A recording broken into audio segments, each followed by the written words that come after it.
दीपक प्रगटो नंद घर, बाढ़ी ज्योतिरपा,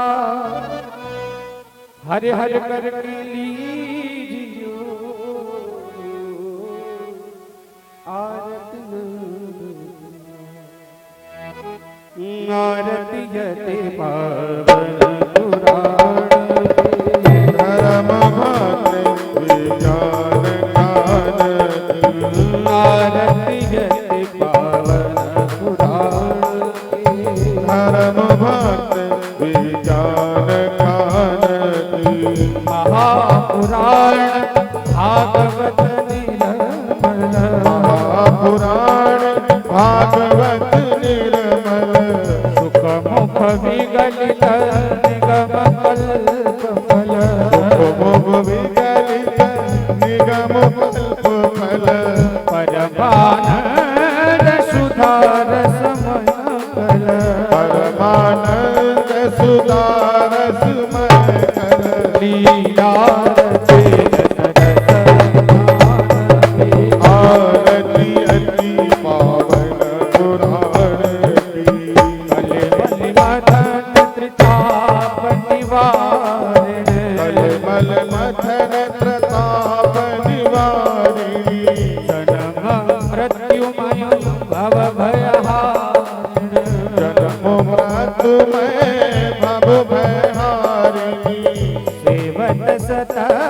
सकल सुखकारिणी सतत सकल सुखकारिणी भगो सदे हरे हरे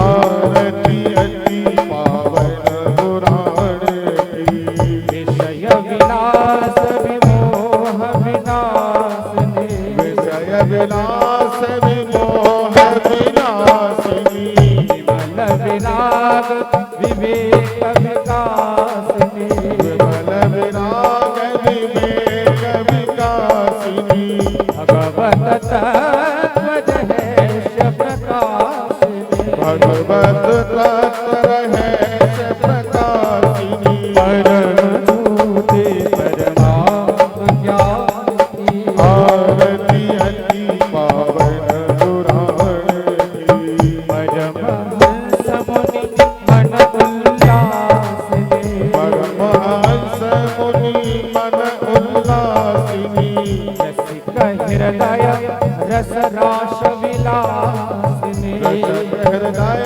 रस रास विलासिनी मुक्ति मुक्ति रति प्रेम सुधासिनी मुक्ति मुक्ति रति प्रेम सुधासिनी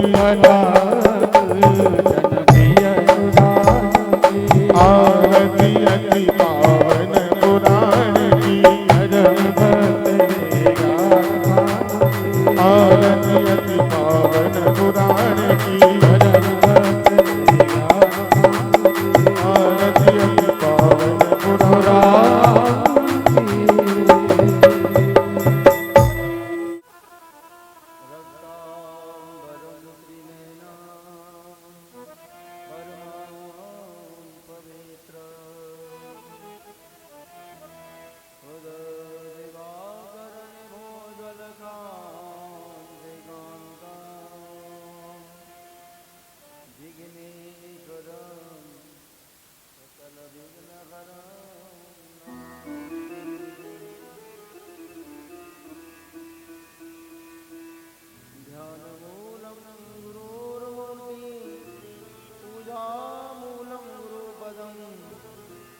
मंत्रमूलं गुरुर्वाक्य मोक्षमूलं गुरुकृपा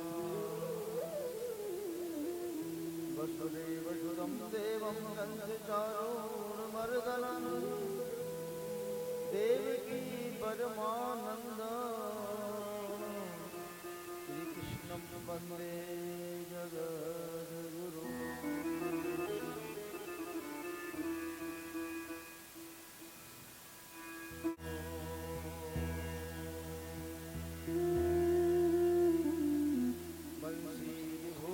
करानबनी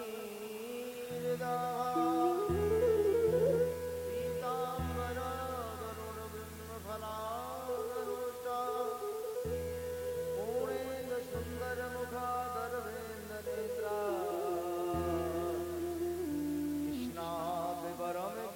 तत्त्वमहं न जाने अतुलित बलधामं हेम शैलावदेहं धनुजवन कृशानुं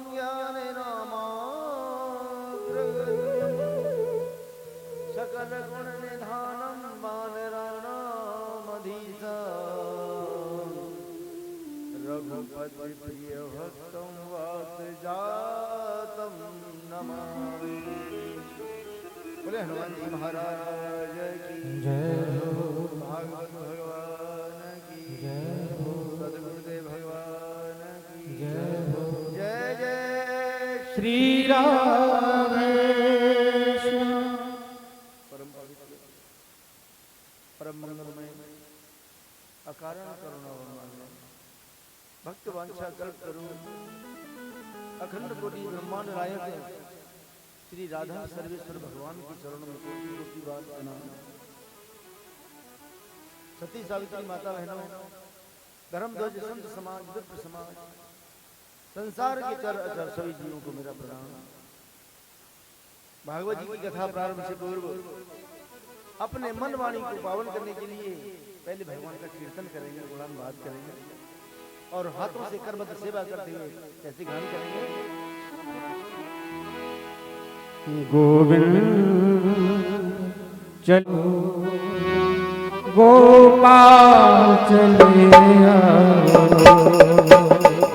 गोविंद चले आओ, हे गोपाल चले आओ, हे गोविंद चले आओ, गोपाल चले गोविंद चले आओ, गोपाल चले आओ, हे मुरलीधर मोहन हरि बोल, हे मुरलीधर मोहन नंदलाल चले आओ, गोविंद चले आओ, गोपाल चले आओ।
कन्हैया एक रोज रोके पुकारा,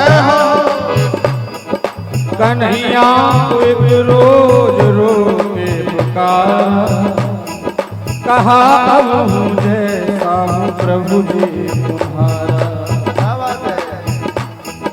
वो बोले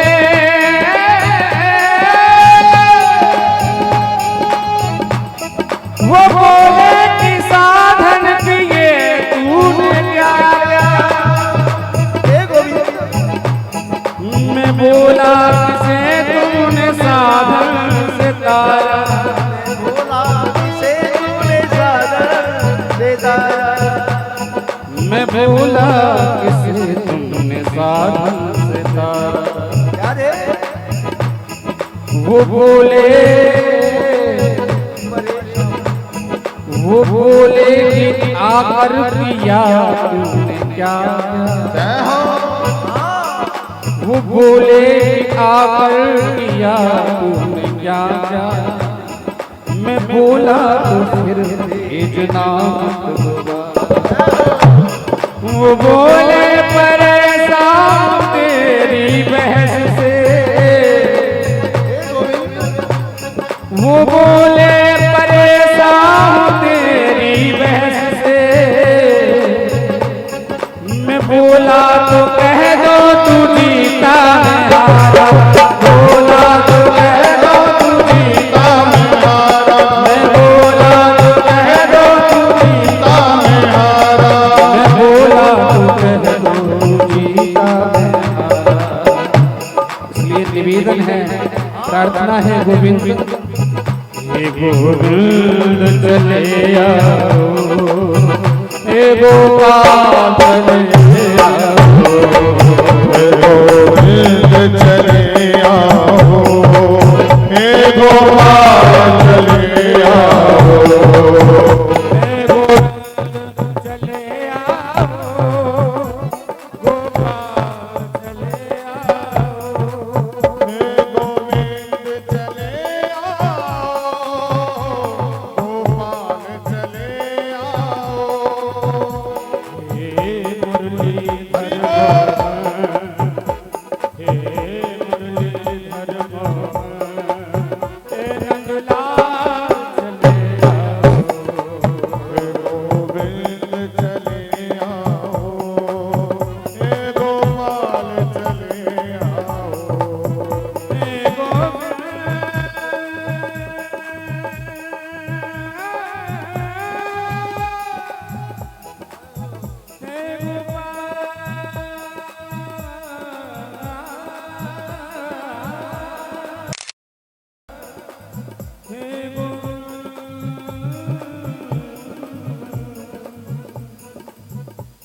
पहले मुकुट दिखा करके फिर हाय वियोग दिखाया क्यों, जय हो। चरणामृत पान करा करके फिर विष का प्याला पिलाया क्यों, प्रभु विष का प्याला पिलाया क्यों, प्रभु एक ही बार हंसा करके फिर नाथ सदैव रुलाए क्यों, मन में गर मोहन ही रखते,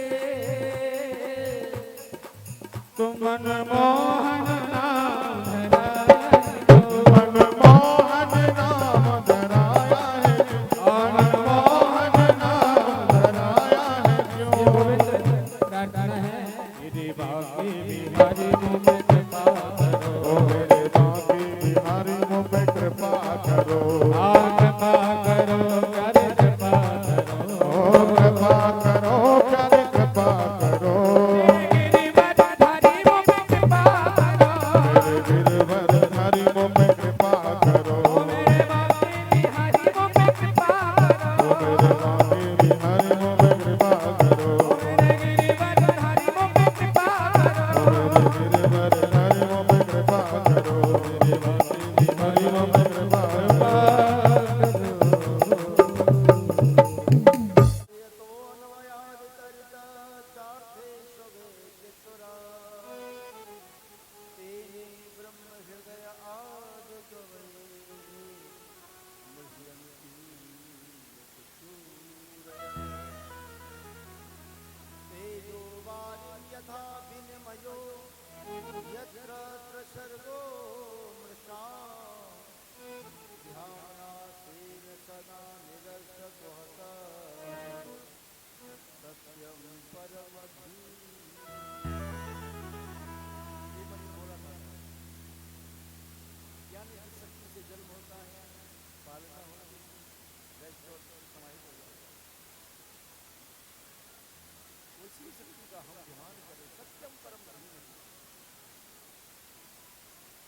और नहीं तो ऐसा वर्णन किया है, कहते हैं भागवत में संपूर्ण धर्म है, लेकिन जब तक समझ में नहीं आएगा, जब तक हमारे भीतर से विकार नहीं निकलते। कैसे कर्म प्रोक्षित के तवो अत्र परमो निर्मत शरणाम सता। निर्मत शरणाम, मत्सर कहते काम क्रोध मद लोभ मोह और मत्सर, षड विकार जित अनग कामा। पहले 6 विकारों को जीतो, तब धर्म समझ में आएगा धर्म क्या है। और वो कहते वेद्यम वासम तवस्तु शिवदम तापत्रय उन्मूलन। उस तत्व को प्राप्त करना चाहते हो तो कहते हैं तापत्रय उन्मूलनम, इन विकारों को जड़ से उखाड़ कर फेंक दो। उन्मूल जड़। तो भागवत समझ में आए, भागवत तो कल का दर्शन है। इसकी छाया में बैठ के तो देखो, मन में कुछ कह के तो देखो, और जब न हो जाए तो कह दो। साक्षात कल वृक्ष है ऐसे लिखा है। कहते हैं निगम कल्प तरोरि गलितम फल सुख मुखाद द्रव अमृत संयुतम देवत भागवतम रसमालयम रसका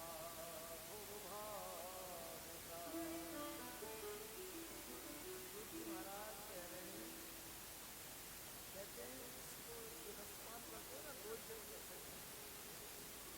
कौन मोह रहो रसिका, जो रसिक है, जो कथा के प्रेमी वही कथा सुन पाएंगे।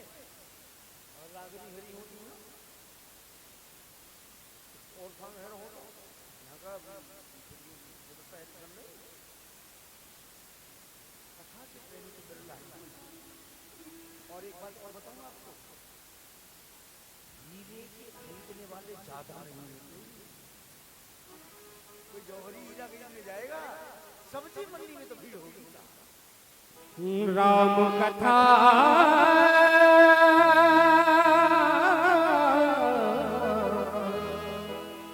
राम कथा के प्रिय अधिकारी, राम कथा के अधिकारी, जिन कहो सच संगत अति प्यारी, कहो सच संगत अधिकारी, जिन कहो सती संगत अति प्यारी। कहते हैं इस कथा के वो अधिकारी जिनको सत्य प्यारा है, सत्य संगत प्यारा है। इसलिए मोह रहो रसिका, रसिक जन और भावुक जन, भावग्राही जनार्दन। जो भावुक है ना तो कथा में पहले चल जाए, आप पहले करें, कथा से पहले आना चाहिए। आरती होते हुए देखना, ये आरती करने जैसे है।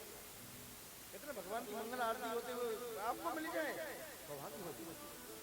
लेकिन नहीं, बोले आरती है जाए, जब जाएंगे बाद में कथा सुनाएंगे। काम ही बहुत देर हो रहे हैं, काम तो जीवन भर है, ये काम खत्म होने वाला नहीं। कथाएं पूरी हो जाती है, लोग चले जाते हैं। इसलिए समय रहते भागवत कथा का रसपान करो। तो महाराज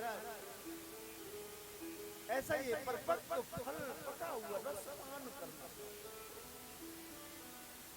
इसको रसपान करो, कानों के द्वारा श्रवण करो, आंखों से दर्शन करो भगवान का, मन में निधिध्यासन, ध्यान से, बुद्धि से विचार करना, विपान करना। महाराज उसके बाद कहते हैं सूत जी महाराज कथा सुना रहे हैं सौनक जी को। तो सौनक जी ने यहाँ 6 प्रश्न कर दिए, थोड़ा ध्यान से सुनना। जैसे यहाँ हमारी कथा के कराने वाले चौधरी साहब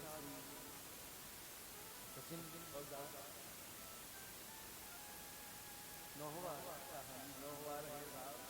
क्षमा चाहता हूँ, सावधान में रह गया। तो कहने का भाव है सचिन गाँव बार सब परिवार से सबकी कृपा से तो वो यहाँ भागवत जी की कथा का विशेष आयोजन कराने के लिए उपस्थित बड़े भाव से परिवार से बैठे हुए देखिए। तो जैसे सूत जी और सोनक जी अपने परिवार से बैठे हैं तो उन्होंने प्रश्न किए। प्रश्न करने का अधिकार इनका है, हर किसी का नहीं। कुछ कह सकते, पूछ सकते हैं, ऐसी बात नहीं पूछ सकते। अगर मन में कोई बात आती है इन्हें अधिकार है। ऐसे सूत जी से सोनक जी ने पूछा, 6 प्रश्न किए। महाराज ना हम आपसे कुछ पूछना चाहते हैं, बोलो।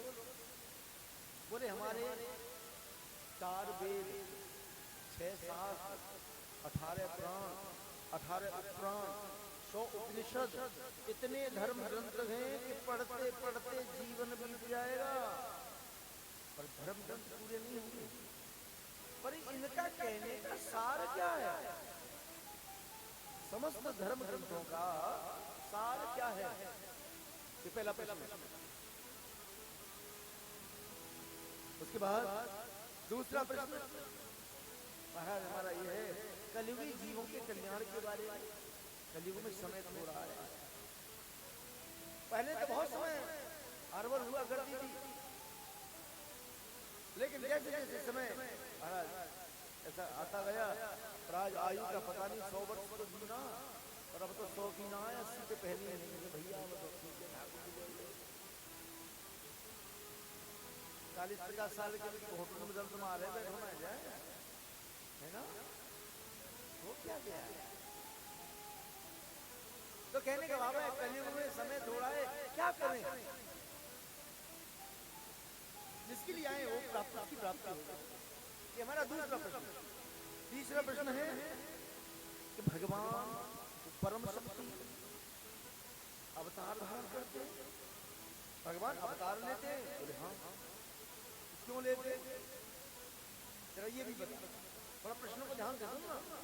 भगवान अवतार लेते, बोले हाँ, तो क्यों? जब जब हो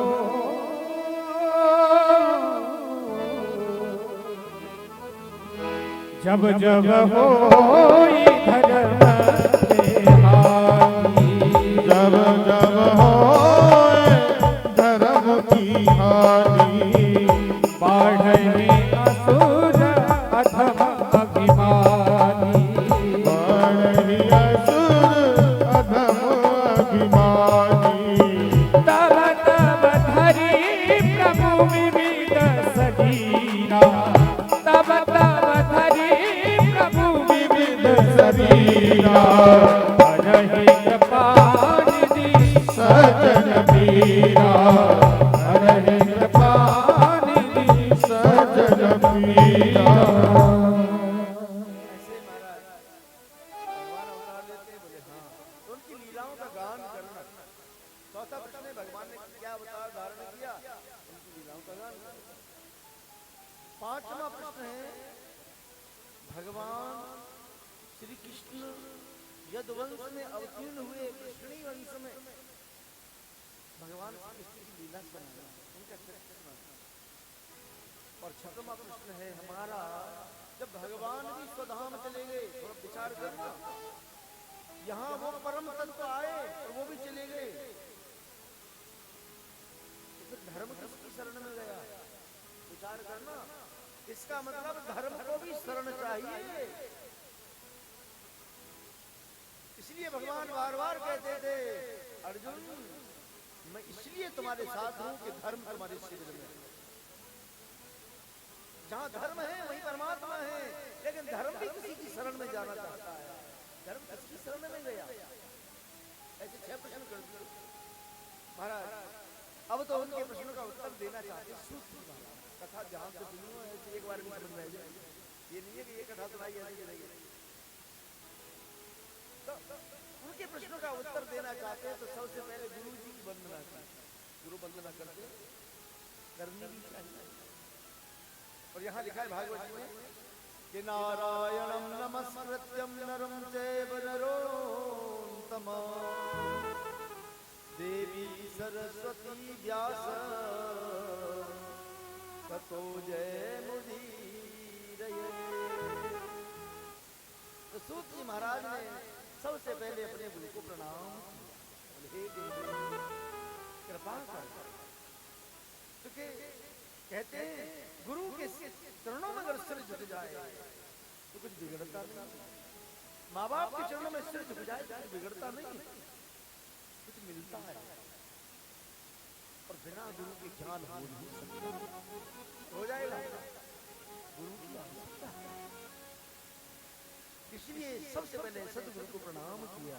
और कैसे?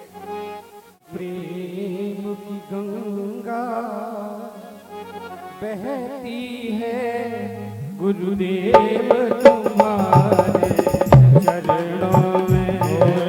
प्रेम की गंगा बहती है गुरुदेव तुम्हारे चरणों में।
आराधना करनी है तो उनका चरणों का ध्यान करके अपनी वंदना करो।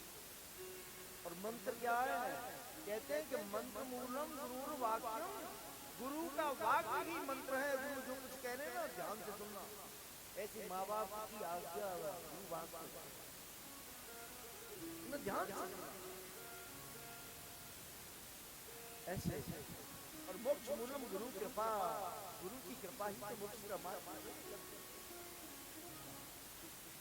महाराज ऐसे उन्होंने गुरु की वंदना की, देवी माँ भगवती की वंदना की, सरस्वती मैया की वंदना की, हे बुद्धि की देवी माँ कृपा करना, मैं इनके प्रश्नों का उत्तर दे सकूं। देखिए ऐसे करके उन्होंने कहा। उसके बाद पहला प्रश्न क्या था? क्या था पहला प्रश्न? वेद शास्त्रों का सार क्या है? यहीं बैठोगे तो याद रहेगा, अगर इधर उधर चले गए ना मन तो याद नहीं रहेगा। तो वेद शास्त्रों का सार क्या है? सूक्ष्म में कहा वेद शास्त्रों का सार है अद्वैत ज्ञान। आ माने नहीं, द्वैत माने द्वैत भाव। वेद शास्त्रों को पढ़ने के बाद में भेद मिट जाए। अगर भीतर भेद बना हुआ है, द्वेष बना हुआ है, तो वेद नहीं पढ़ा। वेद तो रावण को याद है, मात्र पढ़ लेने मात्र से वेद का ज्ञान नहीं होता। वेद तो मशीन की तो छाप रही है, वो क्या मंत्री ना है। पढ़ना मात्र मशीन है, लेकिन जिन्होंने गुण लिया भीतर उतारा है, वो देखो ना कैसे भीतर से ननाप निकल जाए, भेद मिट जाए।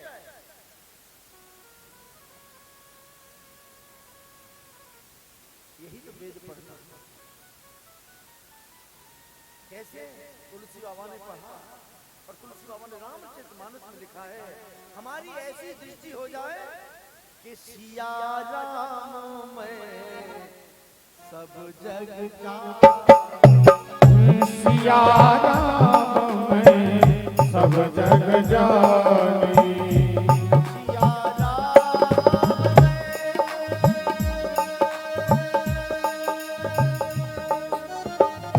सब जग जानी,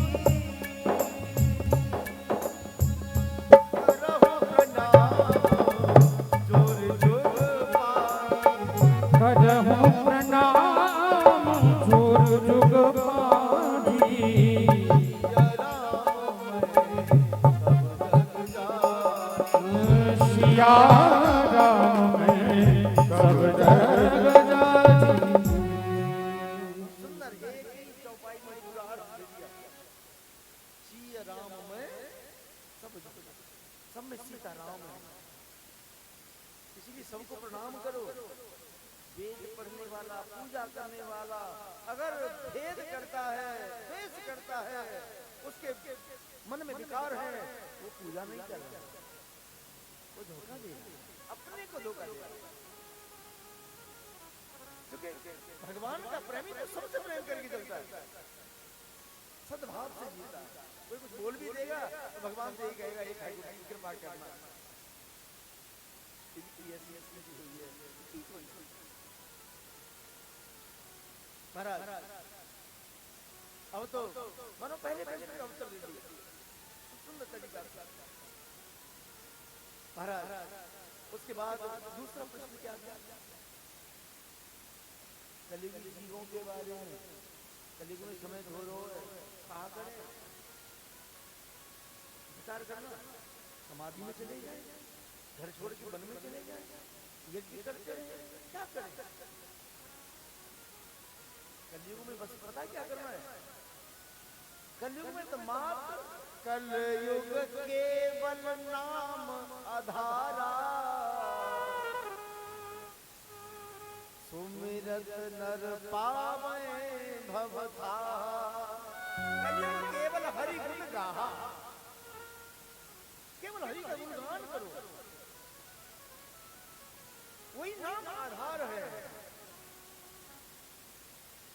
काम करते रहो, नाम जपते रहो, काम करते रहो, सीताराम सीताराम, और नाम नहीं।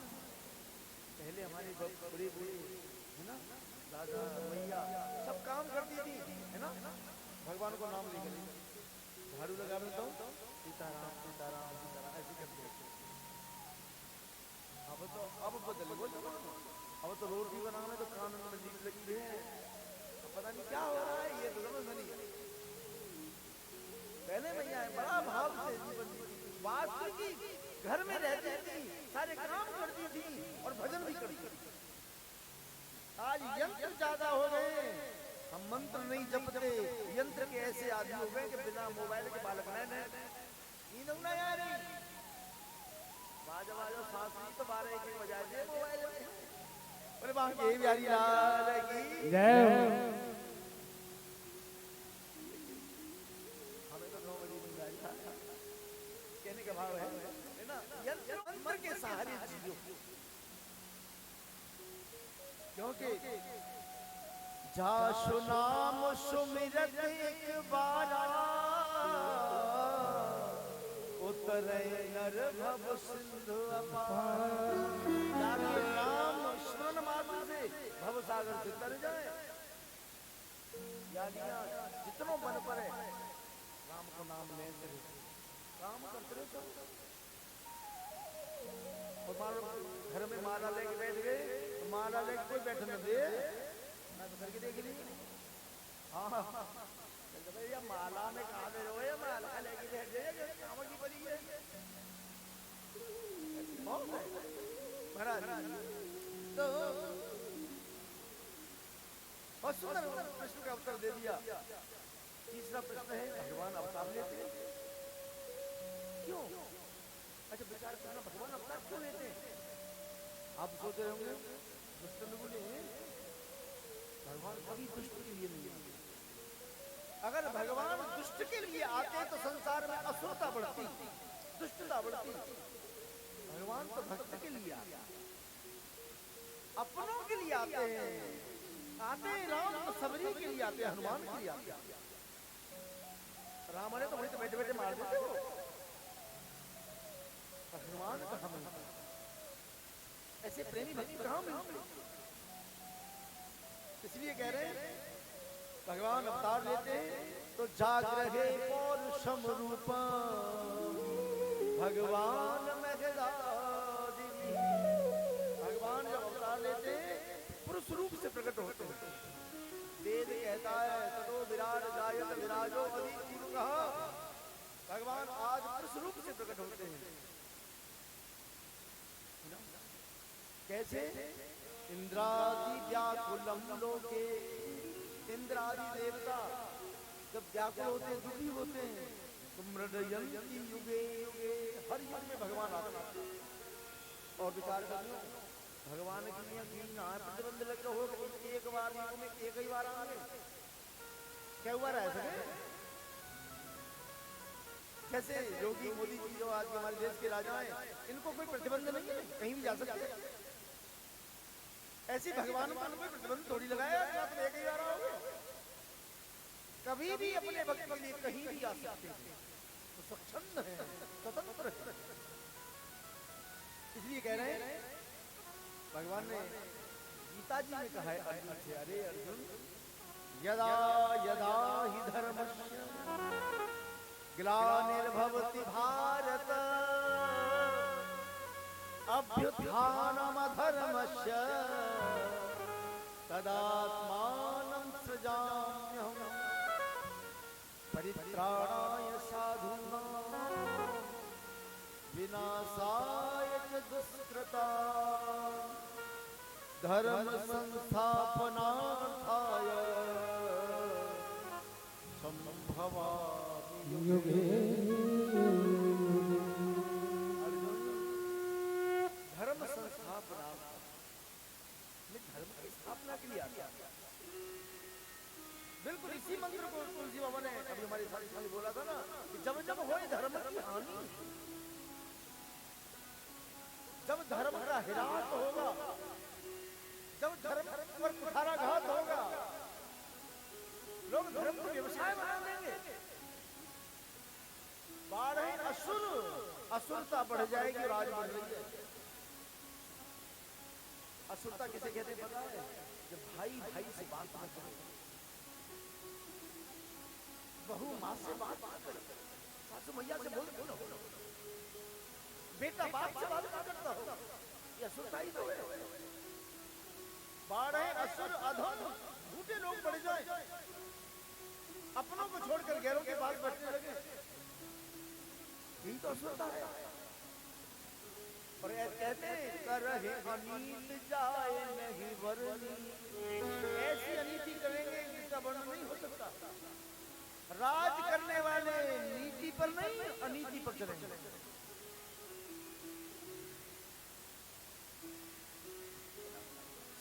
विप्र धैन सुर धरन, तुलसी बाबा ने लिखा है, मैं अपनी ओर से नहीं कह रहा। सीधे ही विप्र, ब्राह्मणों का अपमान होगा, गैयन का अपमान होगा, मैयन का अपमान होगा। और आज हो रहा है रो ना, आज दुखी है घर में तो ये तीन कौन, घर में भैया दुखी, भाईचारा खत्म, सगे मार भाई, एक पास बैठने को राजी। क्या समझेंगे रामचरितमानस को? रामचरितमानस में एक भाई को देश निकाला हो गया, वनवास हो गया, तो पूरी अयोध्या उसके साथ चल दी। ये है भाई का प्रेम। आज तो एक सोचता है अरे ठीक है वो खत्म हो, संपत्ति मुझे मिल जाएगी। संपत्ति के भाई रह गए, भाई सगे भाई, प्रेम नहीं रहा। क्या हो गया है?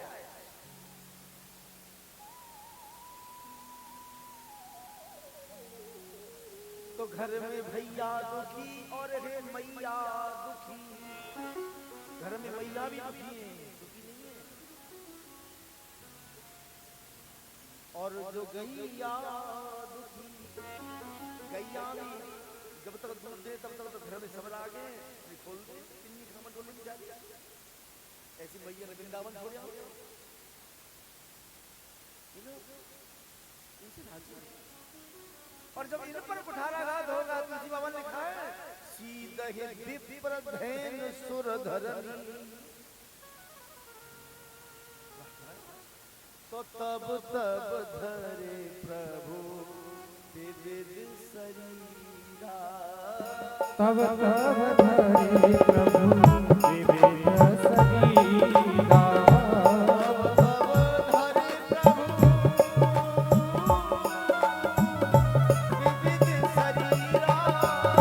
तब तब धरे प्रभु विविध शरीरा, हरहि कृपानिधि,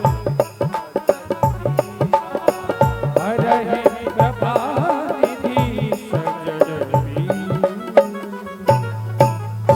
गोविंद भगवान की जय। महाराज ऐसे कहते हैं तब तब धरे प्रभु विविध शरीरा, अपने भक्तों के लिए, ना कि दुष्टों के लिए। विप्र धैन सुर संत,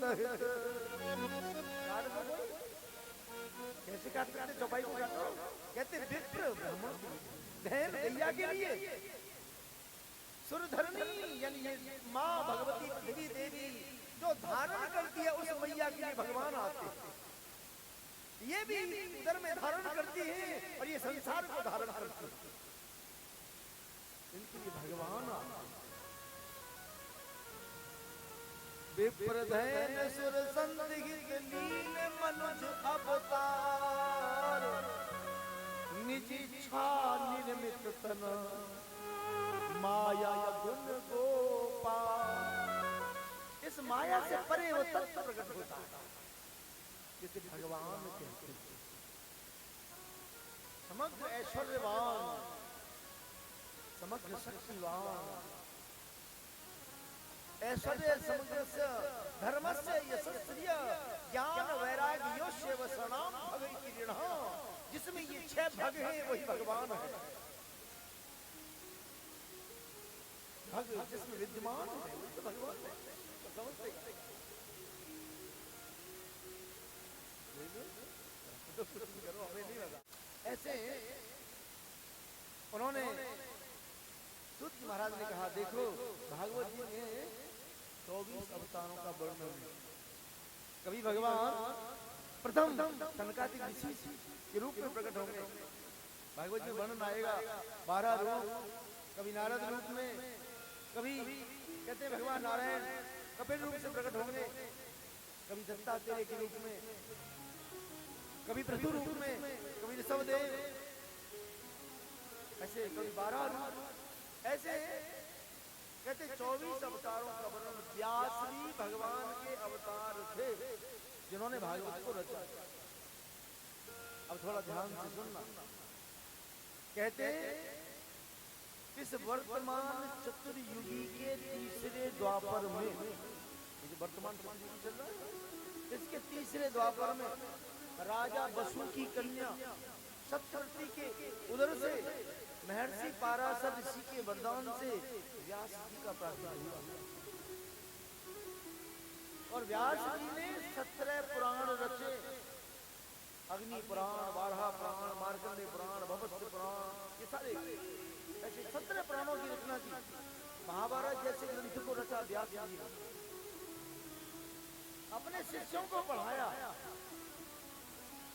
देखना इतने बड़े विद्वान भगवान के अवतार एक दिन अपने आश्रम से शाम आश्रम में बैठे और उदास बैठे।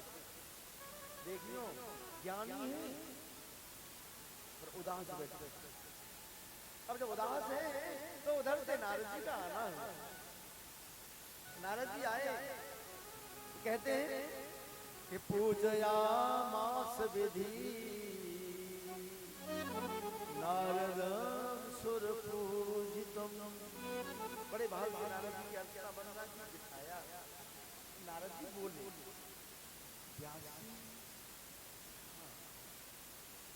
आपका चेहरा बड़ा मलिन कैसा लग रहा है, क्या बात है? व्यास जी बोले, क्या बताऊं नारद जी, मैंने 17 पुराणों की रचना की, महाभारत जैसे ग्रंथ को मैंने रचा, मेरे जैसा विद्वान, लेकिन मन में शांति नहीं। देखियो ज्यादा धन है जाए तो शांति नहीं मिलती, ज्यादा ज्ञान है जाए तो शांति मिलेगी नहीं। ऐसी व्यास जी कह रहे हैं मेरे जैसा ज्ञानी होने के बावजूद भी मुझे शांति तो नहीं मिल पाएगा। नारद जी बोले, मैं बताऊं? हाँ बताओ ना। देखो आपने पुराणों की रचना की, अच्छी बात है, बहुत अच्छा किया आपने, लेकिन कहते हैं ज्ञान कब शोभा पाता है? ज्ञान कब शोभा पाता है? जब परमात्मा से प्रेम हो। धन की शोभा कब है? जब धर्म में लग जाए। तुलसी बाबा ने लिखा है, हर जगह आपको प्रमाण मिलेगा, सो धन धन में प्रथम गति जाकी, धन में पुण्य रत। वो धन धन है जो पुण्य में लगे, मंदिर में लगे, गरीब की बेटी के कन्यादान में लगे। और धन तो खर्च विवाद में हो जाए। डॉक्टर के घर जाएंगे, डॉक्टर बड़ी परेशानी है, दवाई दो, बीमार है, घोटों में दर्द है, घोटों तोड़ बुखार कर लो, पैसे देंगे, परहेज करेंगे, है ना? पर विचार करना, धन तो उधर भी जाएगा, लेकिन विशेष किधर है? पुण्य रत जो सामग्री में लगा, भगवान की पूजा में लगा। ऐसे ही वो कह रहे हैं कि राम प्रेम बिन सोह न ज्ञानो, राम प्रेम बिन सोह न ज्ञानो, राम प्रेम बिन सोह न ज्ञानो, राम प्रेम बिन सोह न ज्ञानो, करण धार बिन जिन जल जानो, करण धार बिन जिन जल जानो, श्री राम जय राम,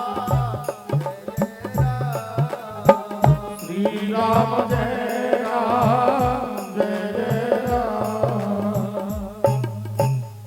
बहुत सुंदर कहा है।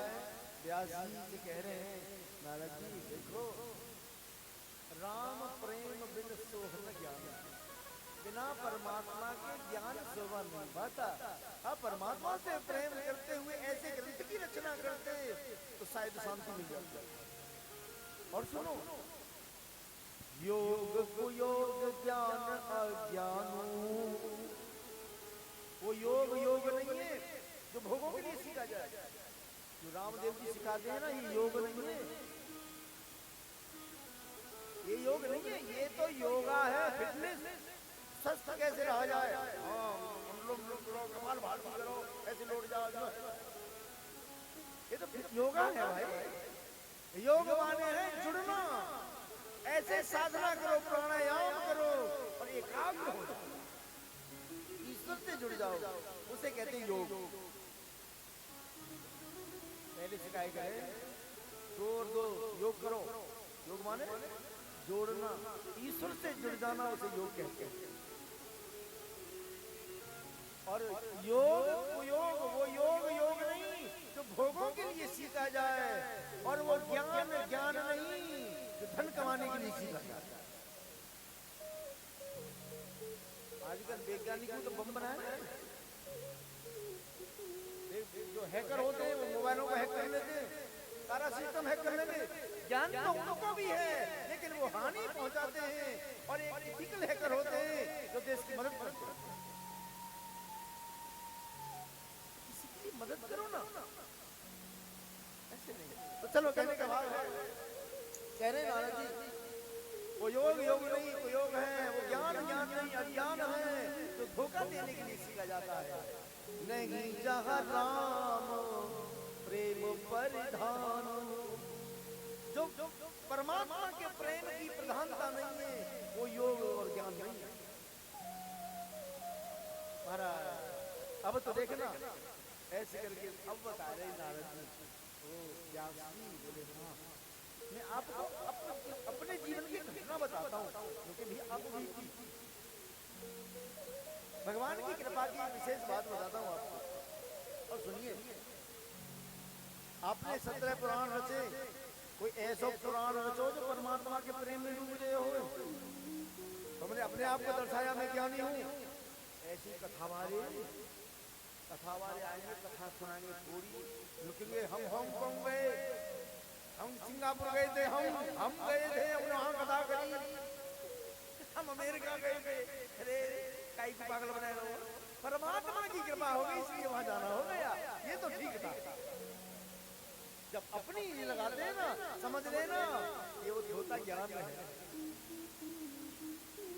तो कहने का भाव है, नारद जी कह रहे हैं देखो, मैं आपको एक भगवान की कृपा की कथा सुनाता हूं।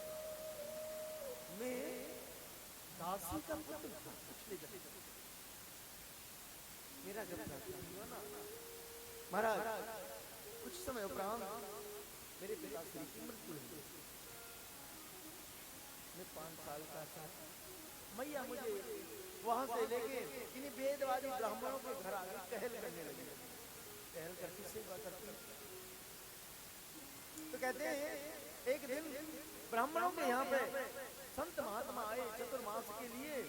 तो मैं उन महात्माओं के पास पहुंच जाता, जो प्रसादी पाते तो उनकी पत्तल पे जो झूठन रह जाती मैं उसे खा लेता।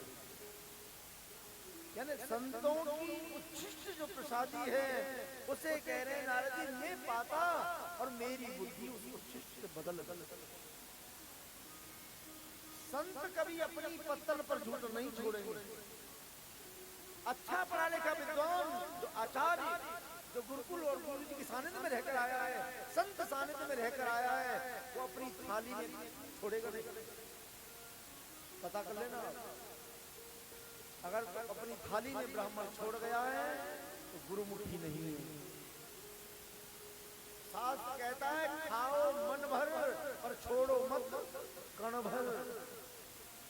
अन्न का कण और जीवन का ये क्षण जब चला गया ना तो लौट कर आने वाला नहीं। जो क्षण बीत रहे हो लौट जाओगे। ऐसे ही जो थाली में छोड़ दिया विष्णु की नाली में चला गया। इसलिए जगह जगह लिखा भी रहता है उतना ही लो थाली में बेकार न जाए। इसलिए भोजन को उतना ही लो। और ये भी ध्यान रखना, आज जिसको तुम फेंक रहे हो इसकी किसी को इतनी जरूरत होगी उसके प्राण बच सकते। थोड़ा सा लो, दोबारा लेना पड़े तो फिर और ले लेना, एकदम मत भर लो।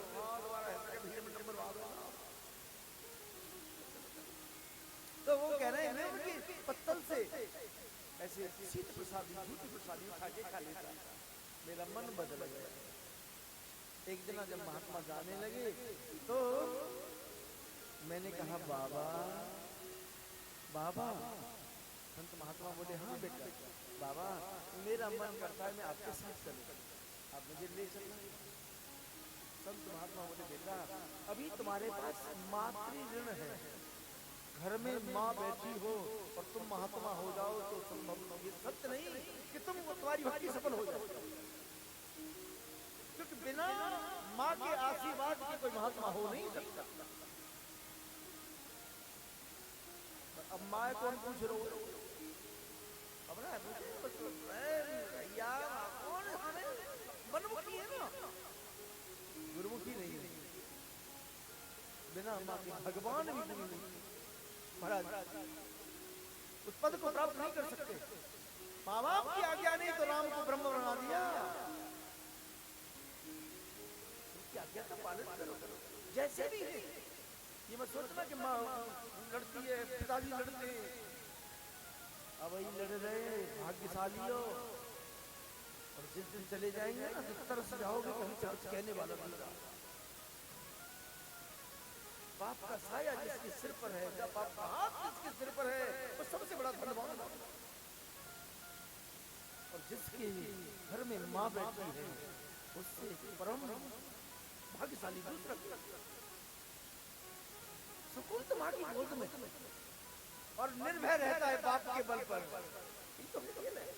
चलो महाराज कहा बेटा अभी तुम्हारे पास मातृ ऋण है, माँ का ऋण चुकाओ उसके बाद में वन में जाना।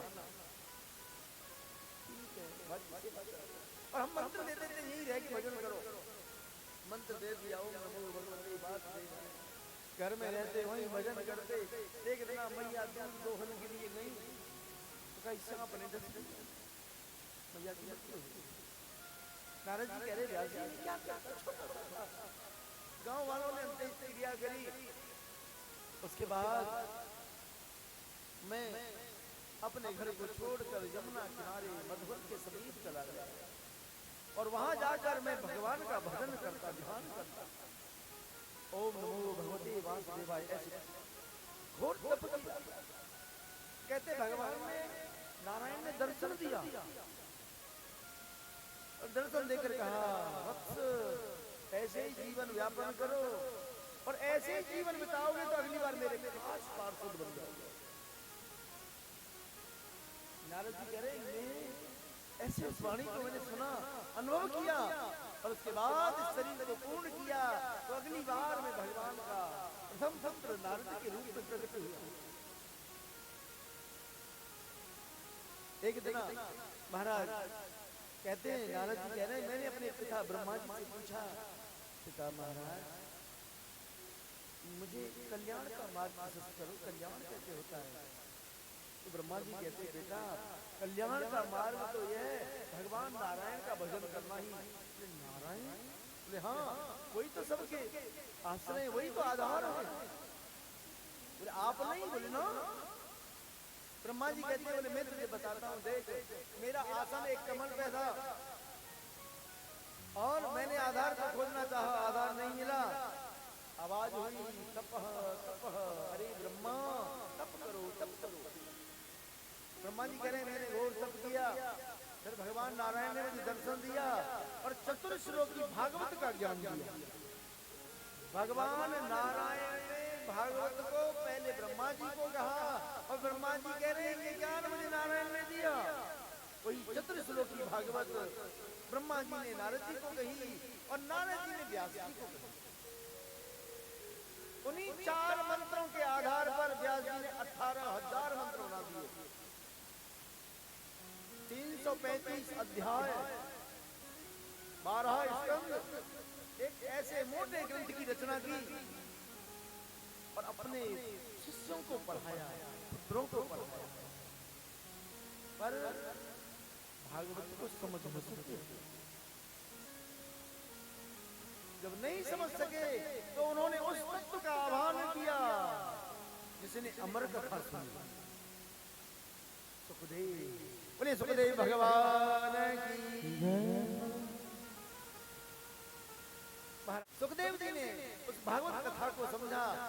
उसके बाद उन्हीं सुखदेव ने राजा परीक्षित को कथा सुनाई। ऐसे सोनपत बोले महाराज ये राजा परीक्षित ने कथा सुनी क्यों? थोड़ा इस साल से कहो ना, हमारी इस पर बड़ी श्रद्धा है। कह रहे देखो अब थोड़ी सी कथा महाराज महाभारत की तरफ कहेंगे। कहते हैं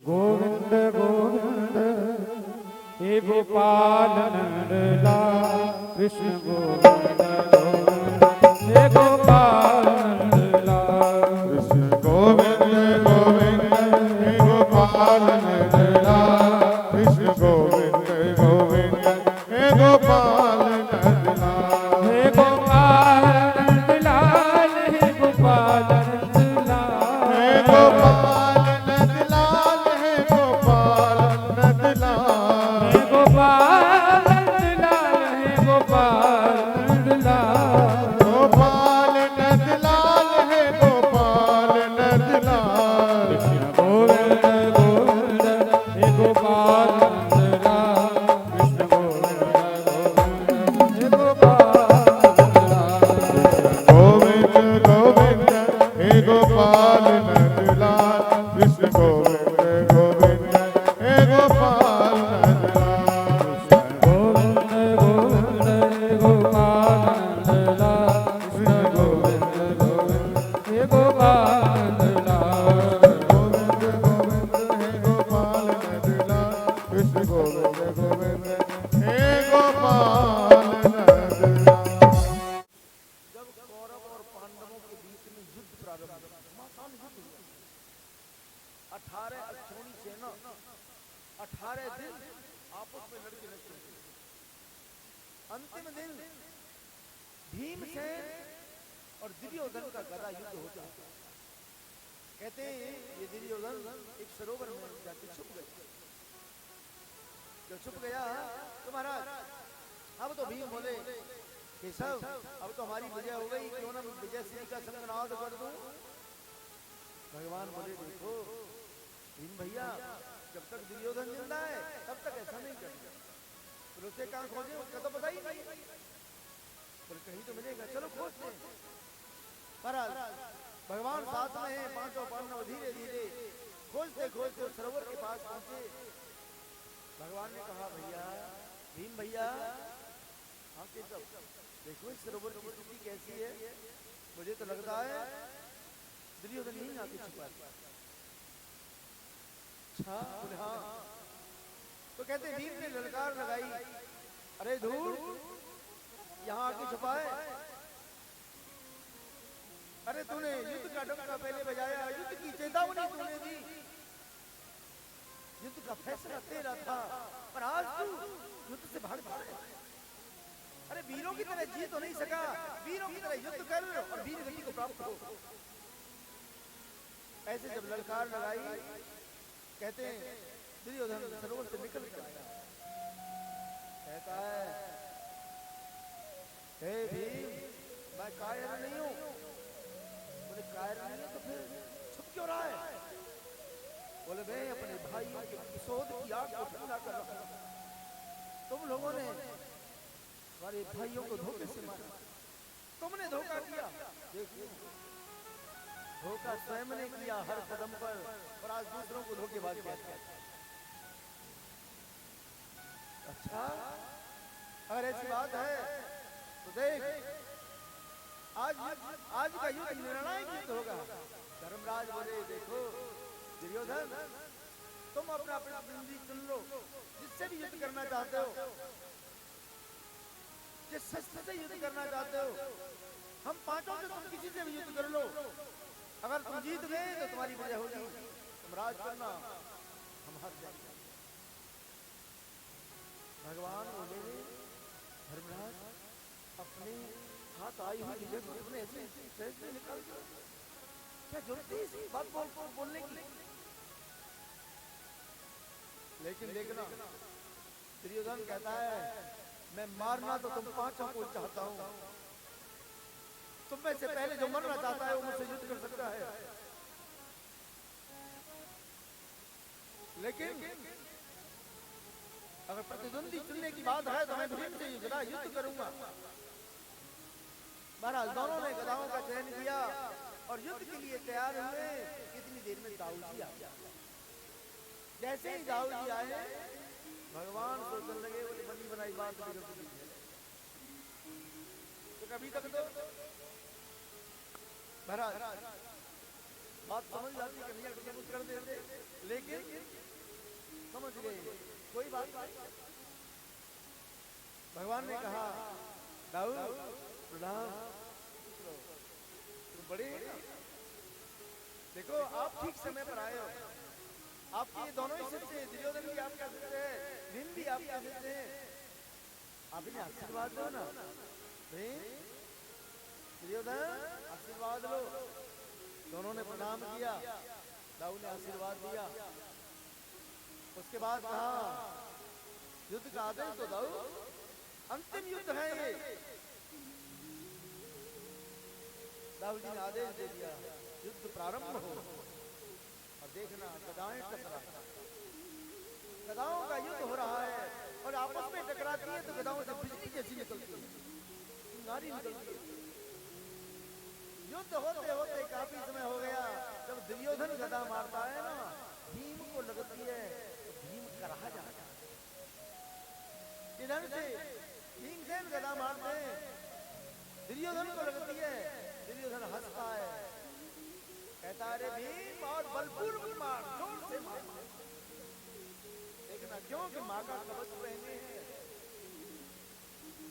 भगवान को पता है इस बात का, इसे परास्त नहीं कर सकते। तो अर्जुन के पास आए, बोले अर्जुन अर्जुन क्या बात है? भीम भैया को उनकी प्रतिज्ञा याद दिलाओ। हाँ,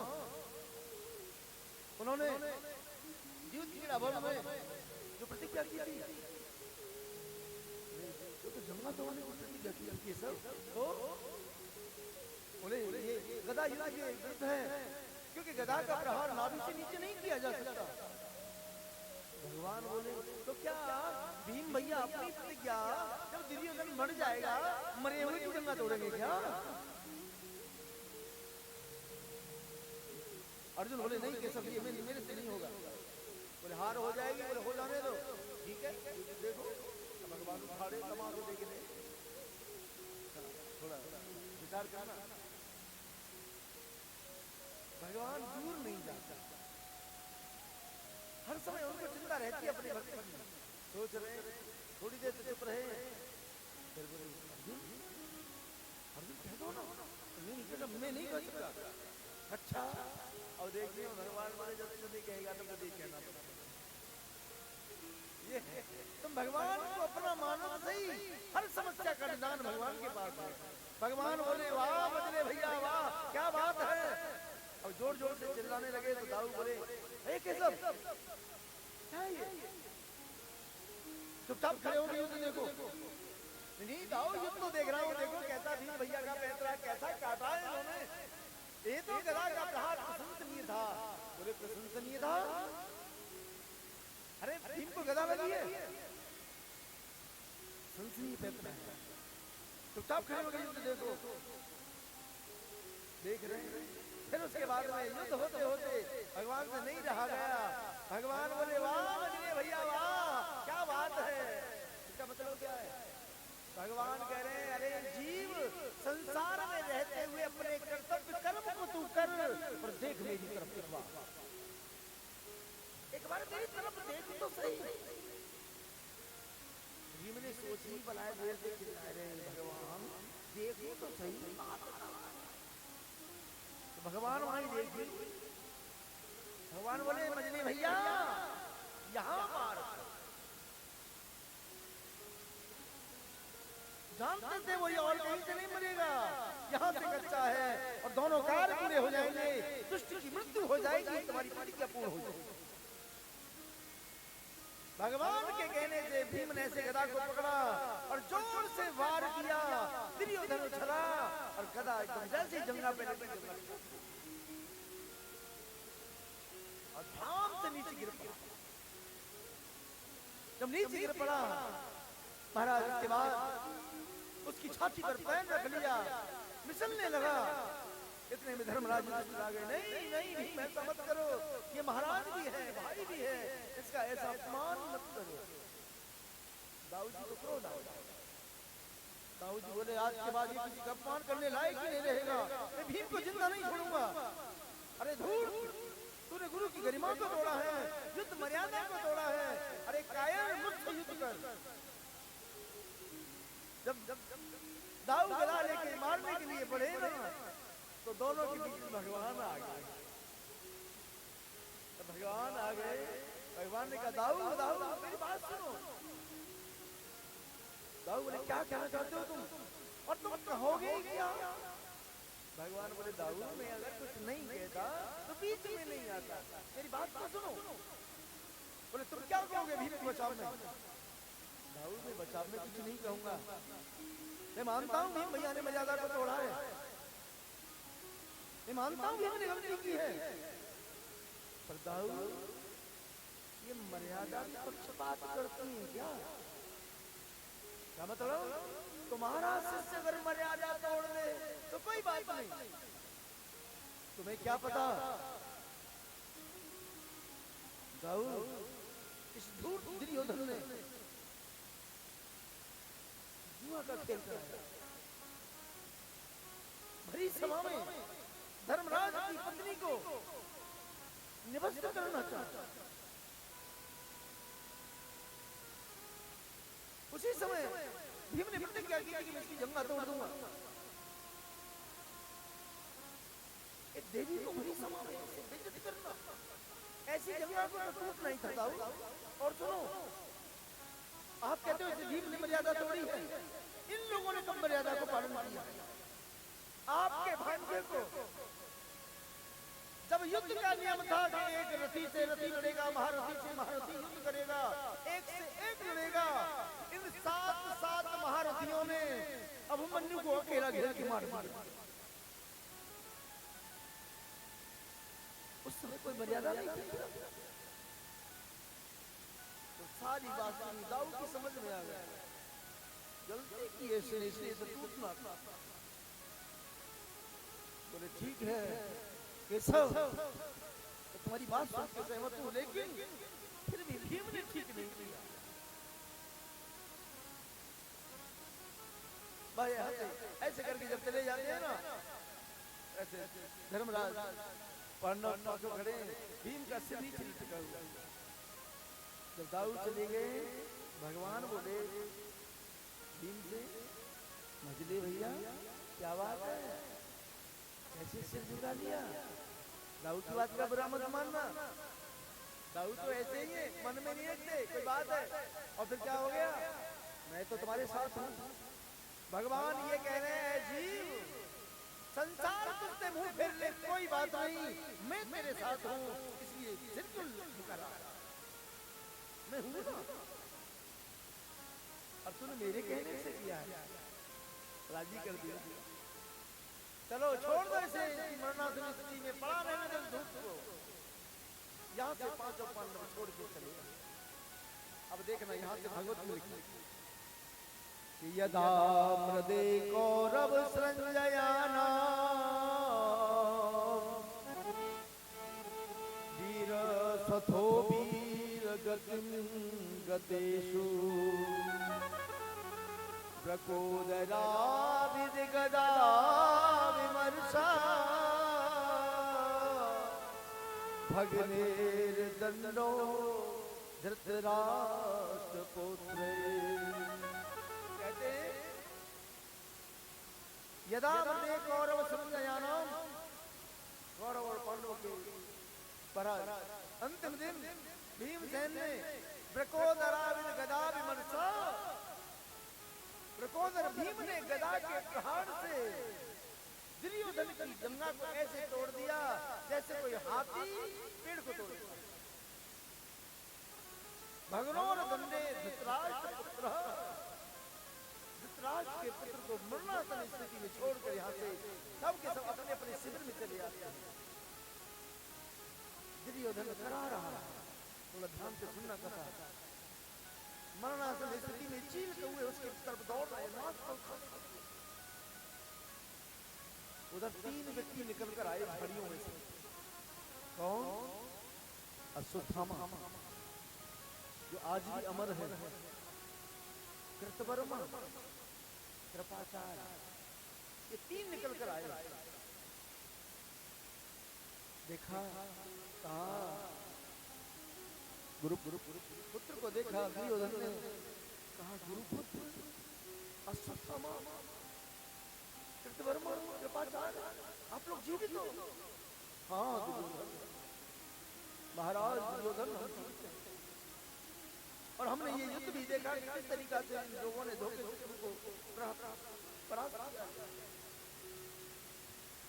बस अब दुर्योधन कहता है अश्वत्थामा मुझे इस बात का गम नहीं कि मैं युद्ध करते हुए आज वीर गति को प्राप्त हो रहा हूं। बस एक बात मुझे भीतर कचोट की है, एक बात, और कौन सी? कि हम 100 थे, हम 100 थे, आज मैं भी जा रहा हूं और वो 5 थे और 500 के 5 जीवित थे।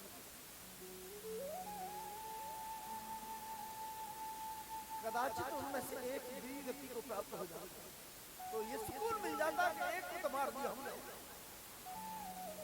अश्वत्थामा कहता है महाराज आप चिंता मत करो, आपकी इच्छा पूर्ण मैं करूंगा। दुर्योधन ने अपनी गंगा के रुधिर को लिया, माथे से टीका कर दिया। अश्वत्थामा आज की सेना के सेना नायक तुम हो, अगर विजय हो जाती है इस राज को तुम संभालना। मुझे तो बस एक सूचना मिल जाएगी, एक वीर गति को प्राप्त हो गया, एक पांडव की